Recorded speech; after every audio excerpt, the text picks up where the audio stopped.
Sanhedrin Perek Bet Mishnah Daled, fourth Mishnah in the second chapter, Masachet Sanhedrin. Continuing to talk about rules related to the king. Says the Mishnah, Umotzi l'milchemet harishut al pi beit din shel shivim ve'echad. The king takes the army out, or the nation, to a milchemet rishut, a voluntary war, al pi beit din shel shivim echad, with the assent of the Beit Din, the 71 judge Beit Din, the Sanhedrin. We learned that in the last chapter. Uporetz la'asot lo derech. Poretz means he could break through to make a path for his people, for his soldiers, for whatever. Ve'en memachir bi'ado. No one can stop him. Meaning the king has eminent domain. He can go through anybody's fields. He doesn't have to go around.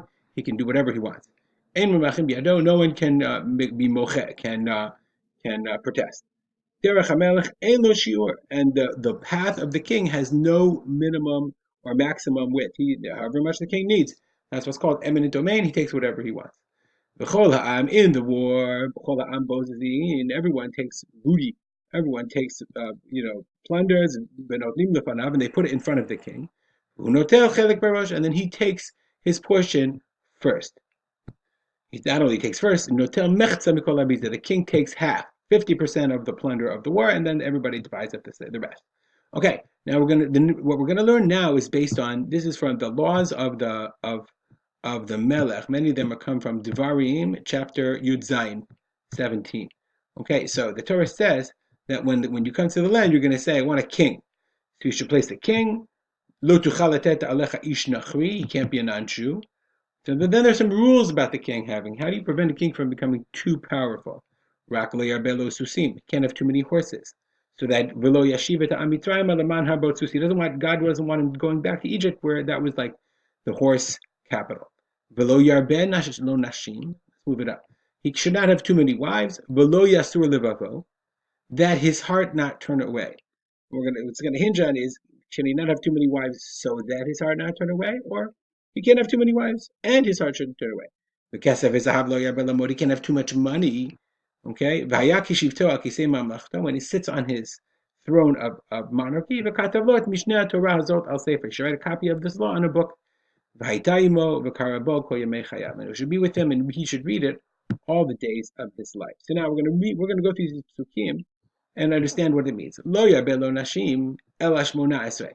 He shouldn't have too many wives. Rather, how much is not too many? How much is the amount? 18. Where do you get 18 from? Sharei. We learned many of the rules of the king from David HaMelech. Sharei. David hayu lo shesh nashim. David had 6 wives. Ka'amar Navi, and the Navi said, "V'ima'at, if that's not enough, osiva lecha kahena v'kahena. I'll add to you like this and like this. You have 6, another 6, another 6. 6 times 3 is 18. So 18 wives. That's the number of wives a king can have. Okay, lo yaben lo nashim el shmona esrei. Rabbi Yehuda says marbehu bil marbe. Okay, I mean the Tanna Kamma says 18 no matter what. Rabbi Yehuda says marbehu. He can have more than 18 wives, as long as they don't turn as long as they don't turn away his heart. He can have, but if they're not lesser levavo, they can have more wives. Rabbi Shimon says, even if one of them, if she turns him away, if she leads him astray, he shouldn't marry her. So the Bartanura has a whole thing. I just made you a chart so you'll be able to understand it better. See if I can move ourselves up. That's way too big. Okay, that's way too small. Here we go. Tanna Kamma says, Lo yarbeh lo nashim, 18 wives, whether they're prutzot, or whether they're meaning, unbecoming, or ksherot, or wonderful Yiddish ladies. Rabbi Yehuda says, okay, up to 18 prutzot. Lo yarbeh lo nashim, v'lo yasu levavo. These 18 wives. But if they're ksherot, if he wants to marry more than 18, he can have as many as he wants.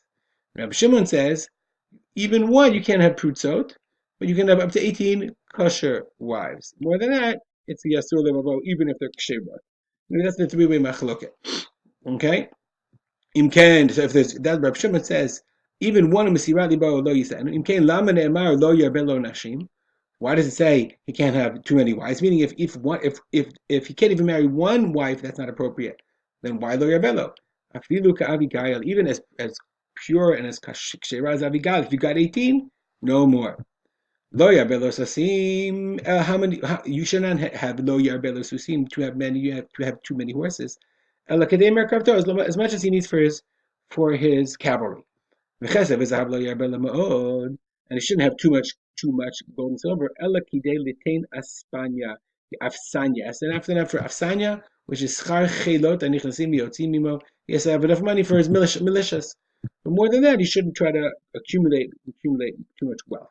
It's not good for him or for his people. V'kotev lo sefer Torah lishmo. He writes the sefer Torah for his name. Yotzei limilchama motzei imo. When he goes out to war, he takes that Torah with him. Nichnas, when he comes back in, machnisa imo. He brings it in with him. Yoshei bedin, if he sits in judgment, he imo. He's with him. Mesev, if he's lying down, he can egdo. Mesev means he's leaning over, he's relaxing. He's kenegdo. It's corresponding. Shneimar, as it says, v'aitaimo, it should be with him. V'karabo, kol yemei. He should read that Torah all the days of his life to make sure no matter what the king is doing, he's doing it with Torah values. All right, we'll stop here and dedicate our learning to the memory of my father. Rav Simcha ben Yitzchak Kalman. Have a good day.